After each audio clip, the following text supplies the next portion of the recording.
Notre feu sacré aujourd'hui s'appelle Luc Hamzavi. Enfant des cultures orientales et occidentales, de double appartenance musulmane et chrétienne, comment cet homme de culture et de bien a consacré sa vie à guider ses élèves sur le chemin de la réussite? Quels sont ses secrets? Quels sont ses rêves? Bonjour Luc. Bonjour Viviane. Alors vous êtes professeur à l'École internationale de Genève. Nous sommes ici dans les locaux de l'École Int, puisqu'on l'appelle comme ça à Genève. Voilà. C'était votre vocation au départ d'être professeur? Franchement non. Au départ, astrophysique théorique. Et puis ensuite, les aléas de l'existence, des rencontres, et puis l'intérêt, la passion qui a pris le dessus. Est-ce que vous diriez que votre vie a été une série de hasards et de rencontres? Ah, certainement. Et je dirais de hasards dont j'ai pu et su bénéficier. Luc Hamzavi porte en lui depuis toujours des valeurs pour le moins internationales. Né d'un père iranien et d'une mère italienne, ce jeune voix d'adoption s'est toujours passionné pour le multiculturalisme. Une ouverture au monde doublée d'une infinie tolérance qui a toujours fait de Luc Hamzavi un personnage apprécié et respecté. Le prototype du bon camarade. Le type qui vous sort de la merde quand vous y êtes. Ajoutez à ça l'attention aux autres que développe aussi l'immigration, parce que quand vous êtes minoritaire, à mon avis, c'est pas étonnant qu'ils s'en soient sortis, quoi. Après avoir entrepris des études de diplomatie, Luc Hamzavi intègre il y a 20 ans l'École internationale de Genève comme professeur stagiaire. Aujourd'hui responsable de l'orientation de tous les élèves de l'établissement, ses collègues voient en lui un directeur de guidance atypique, à la fois insaisissable et omniprésent. Insaisissable parce qu'il est toujours difficile de trouver, et puis omniprésent parce qu'il est toujours là quand on a besoin de lui. Je dirais que c'est l'abbé Pierre de la pédagogie, mais sans béret, sans canne et sans cape. Quel petit garçon étiez-vous, et est-ce que vous pensez que votre enfance et la façon dont vous avez été élevé vous ont prédisposé à cette attention aux autres? J'ai été un petit garçon très heureux. J'ai eu la chance d'avoir des parents dont j'ai été le fils unique, donc qui m'ont gâté, qui m'ont permis de développer mes propres intérêts, le principal ayant été la lecture. Et puis, très tôt, j'ai été quelqu'un qui dormait peu, qui lisait beaucoup, qui parlait beaucoup, qui adorait discuter. Et je pense qu'effectivement, c'est ce que je retrouve aujourd'hui. Je suis quelqu'un qui reste tard le soir, qui adore lire et qui adore discuter. Et puis, j'ai eu des parents qui étaient nettement plus âgés, c'est-à-dire que j'ai eu une relation avec eux qui n'était pas une relation, on va dire, peut-être aussi camarade que ce qu'on peut avoir aujourd'hui fréquemment. Là, c'était une relation qui était déjà en fait plus adulte, donc déjà plus mûre peut-être. Je crois que ça a contribué à développer chez moi un sens de l'écoute éventuellement. Et donc, vous étiez un petit garçon qui travaillait bien? Petit garçon qui va à l'école, qui adore aller à l'école, qui en redemande très vite. Donc après une semaine à l'école primaire, j'en avais pas assez. J'avais que les matins, je voulais avoir les après-midi. Vous étiez à l'école publique? J'étais à l'école publique. Ensuite, une scolarité qui se déroule bien, toujours dans les premières classes, jusqu'à l'accro en fin de cycle d'orientation. Donc là, 14 ans? Là, 14 ans, le coup de barre absolu, l'inquiétude, la peur éventuellement de ne pas rentrer au collège, de ne pas savoir quoi faire. C'était psychologique ou c'était une difficulté dans les études proprement dites? Je crois très franchement, simplement, il y a le côté l'âge. Pour les garçons, c'est vraiment l'âge bête et j'y suis passé en plein. Et puis, c'est aussi la deuxième fois où mon père était complètement ruiné. Donc, racontez-moi ça, Luc. Mon père était quelqu'un d'adorable, d'une énorme naïveté, qui avait souvent de très bonnes idées et dont la spécialité était de se faire rouler en affaires. Et donc, j'ai eu l'occasion de voir l'appartement vidé par les huissiers, ce genre de choses-là. Une épreuve, ça, pour un jeune. Très désagréable. En même temps, j'ai eu la grande chance que mes parents me considèrent... la première fois, j'étais trop petit, mais ensuite, la deuxième fois, j'avais 11-12 ans, me considèrent comme suffisamment adulte pour partager ça avec moi. Donc, on n'a pas essayé de me cacher la vérité. On n'a pas essayé de me dire que c'était quelque chose de passager. On m'a expliqué ce qui s'était passé. Mais je pense que malgré tout, malgré ce côté très adulte dans la gestion de l'événement, malgré le fait que moi, en apparence, je l'avais bien accepté, ça a eu un impact. Est-ce que vous pensez qu'elles vous ont rendu plus fort? Sans aucun doute. Je pense que principalement, d'une part, ça a développé une solidarité familiale que je pense assez exceptionnelle. Peut-être même excessive, en fait, à certains égards. Et au bout du compte, ça m'a permis aussi de relativiser les biens matériels. Un des éléments, c'est lorsqu'on a préparé cette émission, justement, on m'a demandé est-ce que vous avez des photos, des choses. J'ai pratiquement rien. Et en revenant sur moi-même, justement, en revenant sur mes pas, j'ai constaté à quel point j'avais appris à ne... Même si je peux apprécier la nostalgie en tant que telle, mais en tout cas à tourner une page définitivement. Et je crois que c'est une des choses que j'ai apprises, c'est tourner les pages définitivement. Lorsque Luc Hamzavi désire se replonger dans ses souvenirs d'enfance, l'homme a pour habitude d'aller flâner dans les rues de la vieille ville. Une façon pour lui d'évoquer ses racines genevoises, mais surtout son Genève à lui. Donc là-haut, 3e étage, c'est l'appartement de mes parents. Des parents très patients, qui supportaient un gamin qui était debout à 2h du matin pour parler politique, sans y comprendre rien. Des masses de bouquins, des masses de bandes dessinées, des tonnes de maquettes, les petits pas de ma mère et les cadeaux de mon père. En résumé, c'est vraiment ça. Et puis, le fait que, à l'époque, ici, c'était comme un petit village.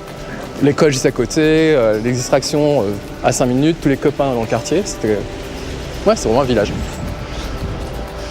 Donc là, c'est l'école Saint-Antoine. C'est l'endroit où j'ai presque entamé ma scolarité. C'est l'endroit où j'ai dit un jour, très tôt, première semaine à mes parents, pourquoi c'est seulement le matin, donnez-moi l'après-midi aussi. Et je pense que le virus est là, est né là.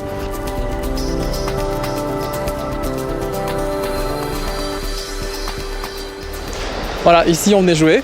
Et puis c'était un endroit que j'adorais aussi parce que juste à côté, il y avait la bibliothèque municipale. Et assez rapidement, je crois que j'ai épuisé le rayon enfant. Et je crois que j'étais un des plus jeunes ou le plus jeune à avoir la carte du rayon adulte. Mais j'ai passé des heures là-bas. Puis bon, c'est un endroit qui a une belle vue aussi déjà. Avec la cathédrale derrière. Quand j'étais à l'université, on devait remplir quelle est votre nationalité, votre origine, etc.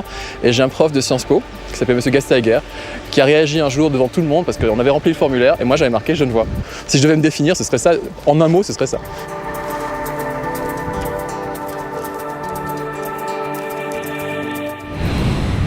Luc, où sommes-nous ici? C'est ce qu'on appelle le théâtre grec. Ça a été construit par les élèves il y a une 50aine d'années. Et c'est l'endroit où se déroulent chaque année les promotions de l'école. Je voudrais revenir à vos parents, cette double appartenance culturelle, cette double religion, donc religion catholique, religion musulmane. Vous avez vécu ça comment? Pendant très longtemps, je n'ai pas vraiment fait attention. Jusqu'à ma première communion, ça s'est passé de façon très naturelle. Après ma première communion, il y a eu la première rupture. C'est-à-dire que j'ai été amené à préparer la confirmation. Et là, je suis tombé sur un nouveau curé. Et j'ai été obligé d'inventer quelque chose à lui confesser. Je me suis dit, c'est pas possible. Comment est-ce qu'une religion peut me demander d'être honnête, de ne pas mentir, et en même temps nous a fait sentir qu'on devait confesser quelque chose. Et comme en même temps, la seule personne de la famille qui allait régulièrement à la messe était ma grand-mère maternelle, qui, disons, ne déchaînait pas les passions amoureuses, la rupture s'est faite en douceur. Et puis ensuite, au fil de mes lectures, j'ai fini par découvrir, on va dire, réellement le côté musulman. Ça a été des premières lectures de type philosophique. Et là, j'ai été pris par ça. Vous pratiquez le ramadan? Je pratique le ramadan, pas du tout pour sa connotation religieuse, plus comme exercice. L'avantage, ne le faisant pas de façon religieuse, c'est que si je dois tricher, je me permets de tricher. Et d'un autre côté, on se sent très très bien pendant qu'on le fait. C'est un moment de l'année où on est beaucoup plus serein et en fait beaucoup plus disponible pour les autres. Et puis accessoirement, moi qui ne suis pas très groupe, qui ai tendance à être plutôt dans mon coin, à être individualiste de ce point de vue-là, le sentiment de faire quelque chose en même temps qu'un milliard d'autres personnes, c'est agréable. Donc, double appartenance aussi sur le plan culturel. Tout à fait. Très fier d'être à la fois italien et iranien. Mon pire cauchemar, ce serait que les deux équipes se rencontrent un jour en Coupe du Monde de football. Mais bon, si c'est en finale, ça va. Maintenant, en fait, le côté iranien est beaucoup plus présent aujourd'hui, et parce que mon nom de famille fait qu'il y a peu d'ambiguïté. En même temps, mon contact avec le monde iranien est rendu plus difficile par le fait que ma maîtrise de la langue, par exemple, est très très imparfaite. Alors qu'avec le côté italien, c'est beaucoup plus présent. D'abord parce que l'Italie est beaucoup plus proche, donc j'y suis allé plus souvent. Ensuite parce qu'ici, il y avait une communauté italophone, et donc c'est de ce fait plus présent. Luc, donc tout ceci vous a en quelque sorte préparé à être professeur à l'École Inde, en quelque sorte, parce que dans ce multiculturalisme, vous vous retrouvez ici avec les 100 nationalités des élèves. Pour moi, c'est un endroit où je me sens naturellement à l'aise. Et puis, je pense aussi que le fait que j'ai cette appartenance multiple me permet d'avoir un meilleur contact avec davantage de personnes. Là, je comprends aussi bien une perspective occidentale fondée, on va dire, sur l'idée que l'école sait, mais qu'en même temps, on regarde un œil critique sur elle et que la performance est importante, qu'un œil très oriental qui met l'accent sur la réussite ultérieure. Ce qui est important, c'est qu'il faut que mon fils réussisse dans la vie. Et donc tout ça, ça m'amène effectivement, je pense, à être à l'aise avec la plupart de mes interlocuteurs. Maintenant, Théorie de la connaissance, économie et dans cette classe, cours d'histoire, à l'École internationale de Genève, le professeur Hamzavi multiplie les casquettes pour le plus grand bonheur de ses élèves. Confirmation avec M. Hamayed, directeur pédagogique de l'établissement. C'est vraiment le prototype de ce qu'on peut appeler un bon prof. Parce que les élèves sentent en lui d'abord un éternel étudiant, c'est-à-dire quelqu'un qui lit énormément, qui se documente énormément, qui est ouvert sur le monde et qui est toujours à l'écoute. Ensuite, parce que chaque fois qu'ils ont besoin de lui, il est toujours là. Et surtout parce qu'il a du plaisir, un plaisir sincère à être avec eux. d'autre part, on va un peu parler contexte propagande, choses comme ça, puisqu'on aborde la révolution russe.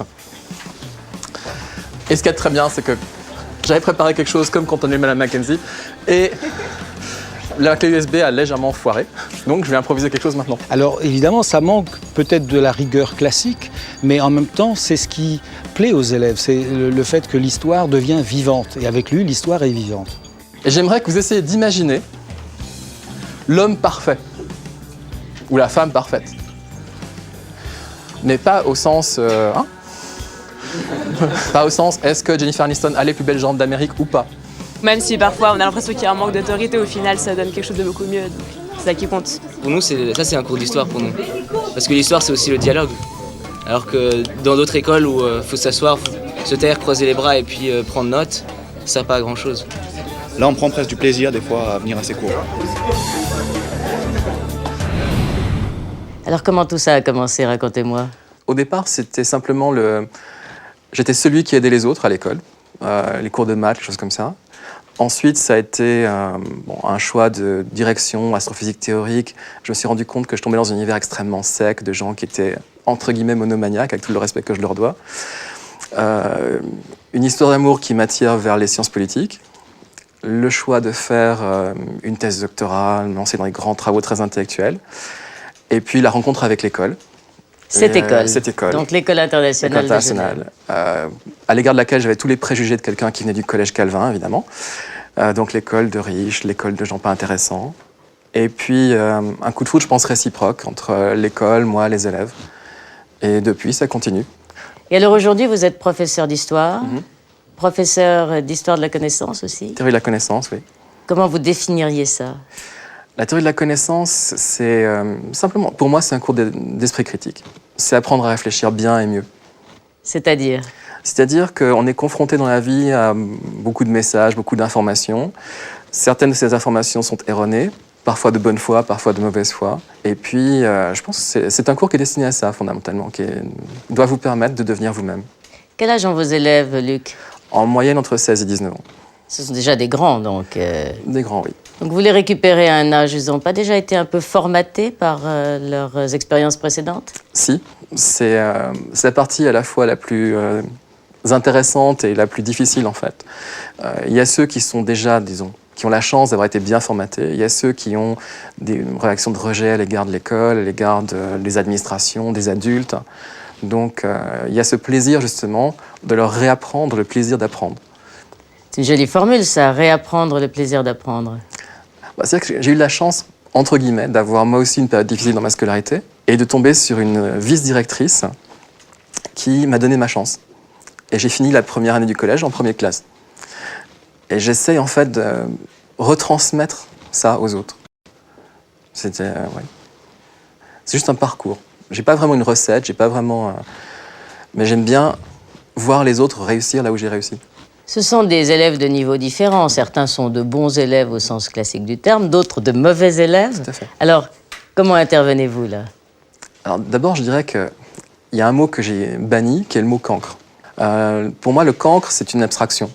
C'est quelque chose qu'on trouve dans les romans, Mais essentiellement, la réalité, c'est qu'on a des élèves qui sont tombés sur le mauvais prof de maths à un moment donné, qui sont tombés sur la mauvaise structure, qui n'ont pas eu la chance d'avoir le bon soutien. Et aussi, il y a des élèves qui sont faits, entre guillemets, pour un système très académique, d'autres pour quelque chose de moins académique. Mais je ne crois absolument pas à la notion de cancre. Il suffit souvent de très peu de choses. Et je dirais que ma première expérience de ce point de vue-là, c'était quand j'étais simplement à l'école secondaire et j'aidais les autres en maths. J'ai toujours réussi. C'est absolument idiot à dire, mais j'ai toujours réussi. Et c'est là que probablement s'est forgée cette conviction en moi que personne n'est nul en maths.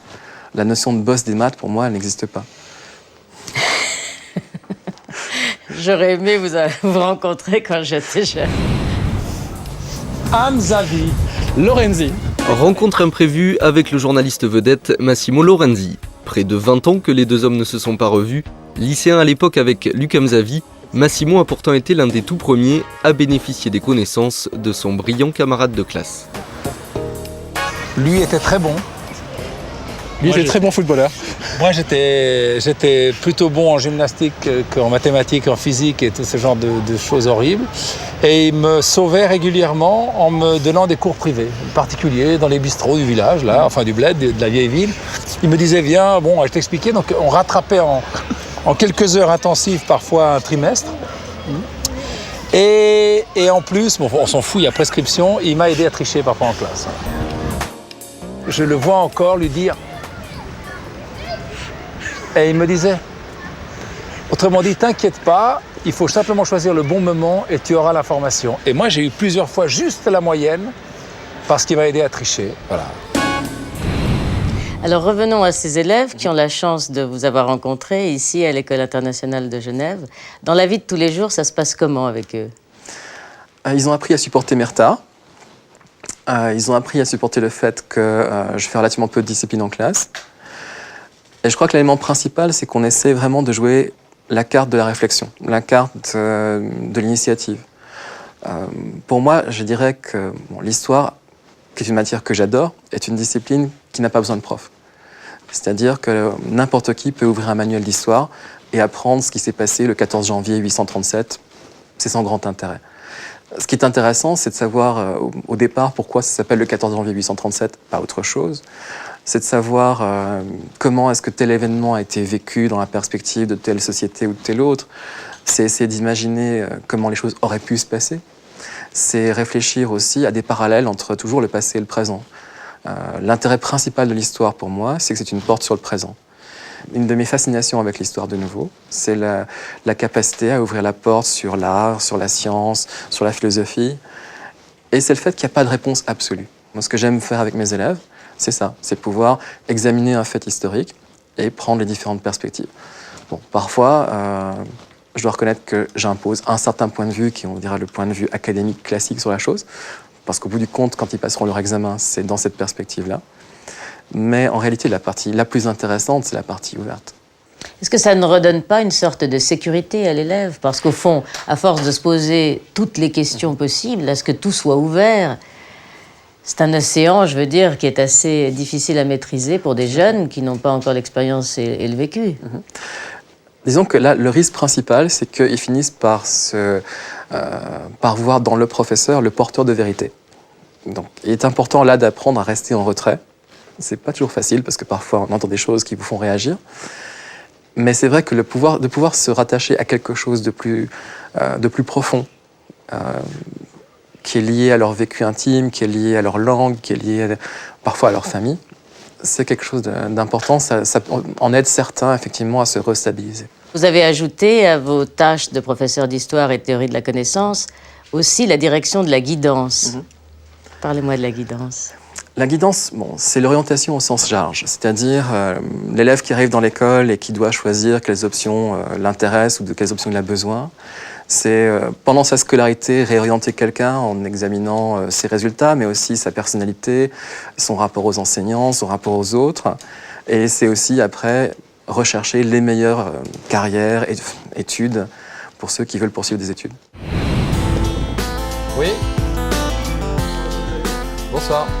Département guidance de l'école internationale où l'empereur Hamzavi reçoit en son royaume à toute heure du jour et de la nuit. Mais là, il il est 10h et je suis arrivé il y a un quart d'heure, même pas. Franchement, je n'ai rarement connu, et je crois jamais connu de profs qui sont disponibles à ce point-là pour les élèves. Et ouais, on peut le déranger quand on veut, parce que je suis arrivé la semaine dernière, on est arrivé à 11h30, il était encore dans son bureau en train de travailler. À l'école Inde, Luc Hamzavi est le grand responsable pour les élèves de toutes les questions d'orientation. Un conseiller, presque un mentor, qui tente par tous les moyens de répondre à chaque sollicitation. Alors dans son bureau, le défilé des élèves est permanent. Alors, bonjour. Bonjour. Who's next? Bonjour. Je sais pas, c'est justement...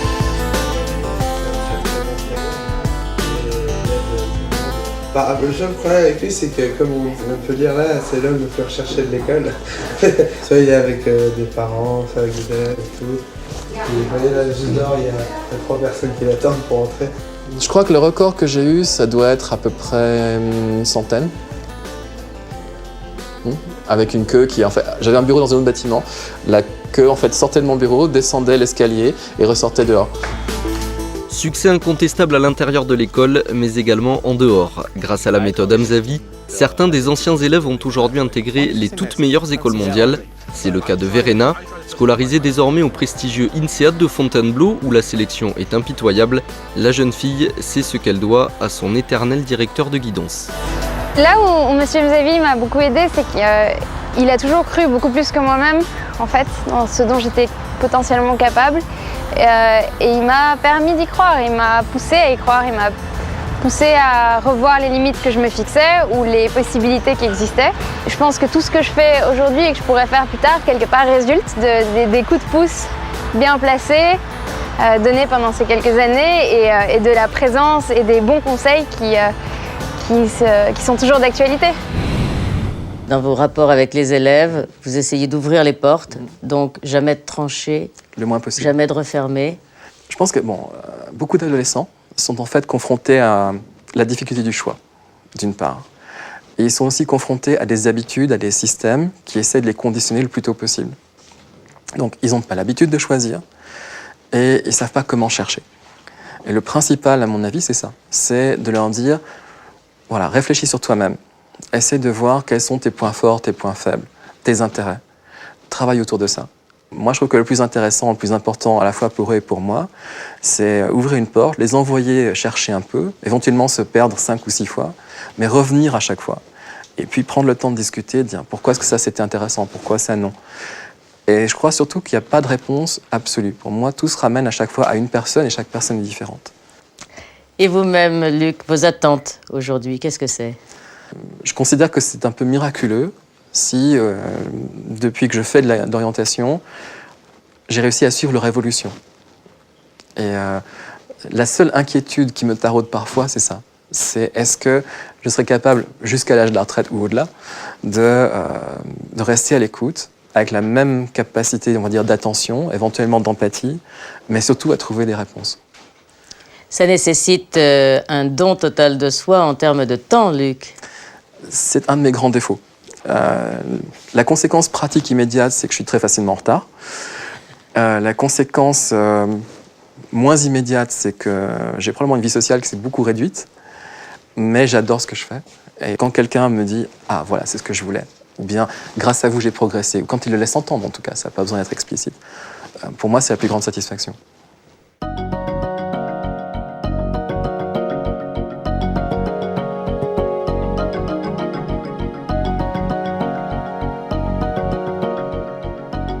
D'où vous vient tout cet amour des autres? La première réponse qui me vient à l'esprit, c'est de l'amour que j'ai reçu. Ensuite, du fait que j'ai eu la chance dans ma vie qu'on me donne des chances, des opportunités, et que je trouve que c'est important d'offrir d'autres opportunités aux autres. Vous avez le sentiment d'un renvoi d'ascenseur, en quelque sorte? D'une certaine manière, oui. Sans prétendre révolutionner l'univers, il y a une petite touche qu'on peut apporter, une petite contribution, et si cette contribution est reconnue par ceux qui en sont les destinataires, eux-mêmes vont pouvoir la colporter un peu plus loin. Et j'espère que ça contribue à améliorer la situation générale. Ça contribue à créer un groupe de gens qui sortent d'ici et qui se disent oui, c'est vrai, on peut être à la fois compétitif et humain, et on peut être à la fois sérieux et respectueux. Et je pense que s'ils réunissent toutes ces qualités, s'ils deviennent plus mûrs, plus responsables que la moyenne, ils vont pouvoir contribuer à améliorer la situation, on va dire, du monde en général, pour être prétentieux. Alors merci Luc pour ce message d'espoir et puis surtout d'amour, tout cet amour que vous répandez sur vos élèves. Et encore une fois, monsieur le professeur, on aimerait beaucoup vous cloner. Merci à vous.